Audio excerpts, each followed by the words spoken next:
mencium pipinya, bersalam dengan orang tua tercinta, mencium tangannya, maka saat itulah saudaraku, kebahagiaan Ramadan ini akan terasa lebih sempurna. A'udzubillahi minasyaitonirrajim. Bismillahirrahmanirrahim. Assalamualaikum warahmatullahi wabarakatuh. Innal hamdalillah wassalatan wassalaman ala rasulillah la haula wala quwwata illa billah. Qala Allah ta'ala fil Qur'anil Karim. A'udzu billahi minasy syaithanir rajim. Bismillahirrahmanirrahim. Ya ayyuhalladzina amanu kutiba alaikumus siyam kama kutiba alal ladzina min qablikum la'allakum tattaqun. Shadaqallahul azim. Jamaah yang dimuliakan oleh Allah, ayat yang kita bacakan tadi terdapat di dalam Al-Quran surah Al-Baqarah ayat 183.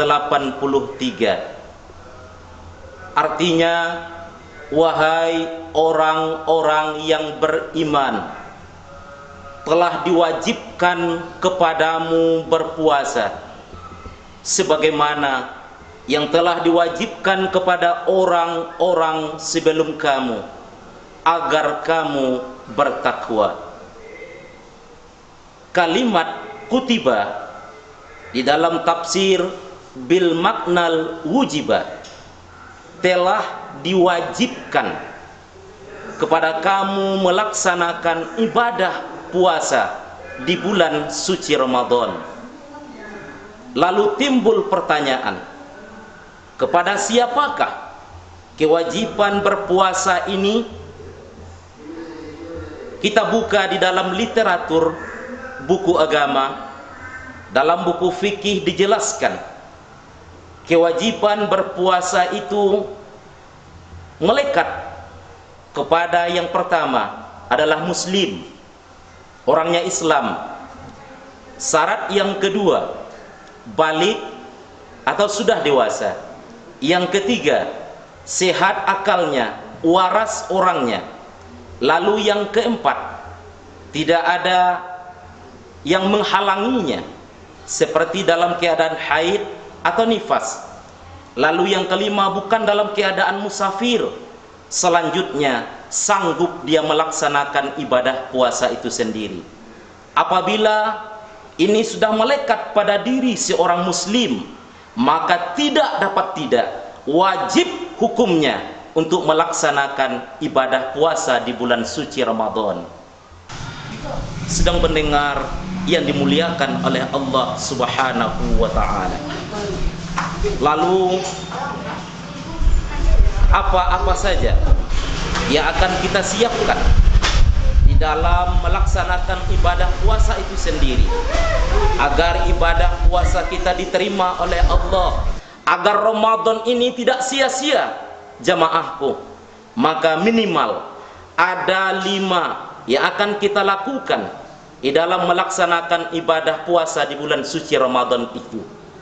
Yang pertama, tazkiyatun niat, sucikan niat. Kita melaksanakan ibadah puasa semata-mata karena Allah Ta'ala, bukan karena faktor yang lain, bukan karena segan ke mertua, segan ke menantu. Kita melaksanakan ibadah puasa itu semata-mata karena Allah Ta'ala. Ingat, innamal a'malu bin niat. Apapun aktivitas kita, kuncinya adalah niat. Lalu kunci yang kedua, agar ibadah puasa kita diterima oleh Allah Subhanahu wa ta'ala, adalah tazkiyatun nafs. Tazkiyatun nafs artinya sucikan diri. Bukan hanya sekedar awak pai bali mau, tapi lebih daripada itu, melaksanakan mandi taubat. Lalu tazkiyatun nafs, sucikan diri, hablum minan nas, antara kita berjiran bertetangga, antara bakorong bakampung, antara sanak dan saudara, dan juga antara kita dengan orang tua kita. Kebahagiaan itu, Bapak dan Ibu, baru dapat kita rasakan sesungguhnya menghadapi dan melaksanakan ibadah puasa di bulan Ramadan apabila kita sudah sanggup, apabila kita sudah bisa bersua langsung dengan orang tua, duduk bersimpuh di hadapannya, mencium pipinya, bersalam dengan orang tua tercinta, mencium tangannya. Maka saat itulah saudaraku, kebahagiaan Ramadan ini akan terasa lebih sempurna. Kata Rasul, ma min muslimaini yaltaqiyani fayatasawfahani illa ghafarallahu dzunubahuma. Dua orang muslim bertemu lalu bersalam-salaman, maka Allah akan ampuni dosa yang terjadi di antara keduanya. Selanjutnya yang dimuliakan oleh Allah Subhanahu wa taala, agar ibadah puasa kita tidak sia-sia, lakukanlah tazkiyatul qalbi. Sucikan hati, karena memang kita takut akan ancaman baginda Rasul. Kam min shaimin laisa lahu min siyamihi illal ju'i wal atasi. Betapa banyak orang yang melaksanakan ibadah puasa, namun tidak ada yang dia peroleh dari ibadah puasanya kecuali hanya haus dan lapar semata-mata. Siapa mereka? Inilah orang-orang yang puasa jalan terus, tapi berdusta pun jalan terus. Orang yang melaksanakan ibadah puasa di siang harinya, namun dia senantiasa ghibah, menggunjing, mengupat, kata-kata kotor dan lain sebagainya. Maka sia-sia saja kita melaksanakan ibadah puasa kalau ini terjadi, saudaraku seiman dan seakidah yang dimuliakan oleh Allah. Oleh karenanya, agar ibadah puasa kita diterima oleh Yang Maha Kuasa, Allah Subhanahu wa taala, sucikanlah penyakit hati, bersihkan hati kita. Yang diistilahkan dalam agama adalah tazkiyatul qalbi. Lalu yang keempat yang akan kita siapkan melaksanakan ibadah puasa ini jamaah yang dimuliakan oleh Allah adalah tazkiyatul amal. Kita tahu bahwa bulan Ramadan adalah bulan yang penuh barakah. Bulan Ramadan adalah bulan yang penuh maghfirah. Bulan Ramadan kita tahu di mana dibuka pintu surga, ditutup pintu neraka. Bulan Ramadan kita tahu di mana ada Lailatul Qadar. Di bulan Ramadan kita tahu di mana Al-Qur'an diturunkan. Begitu mulianya bulan Ramadan.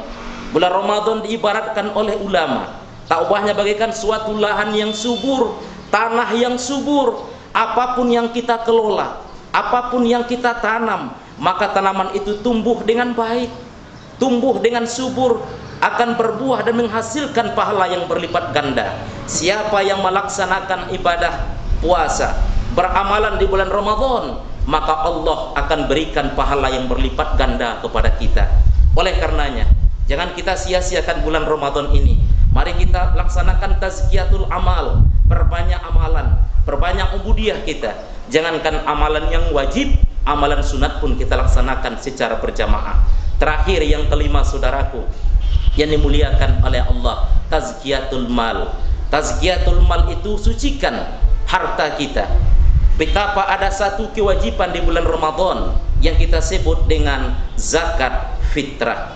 Tunaikan zakat fitrah itu agar lengkap sempurna pelaksanaan ibadah kita di bulan suci Ramadan. Kita berharap apa yang telah dinyatakan oleh Allah dalam Al-Quran, la'allakum tattaqun, agar kita menjadi orang-orang yang bertakwa. Demikian tausiah singkat ini yang bisa kami sampaikan di hadapan kita semua. Mudah-mudahan bermanfaat untuk kita, lebih-lebih kami yang menyampaikan. Kami akhiri dengan wabillahi taufiq wal hidayah. Assalamualaikum warahmatullahi wabarakatuh.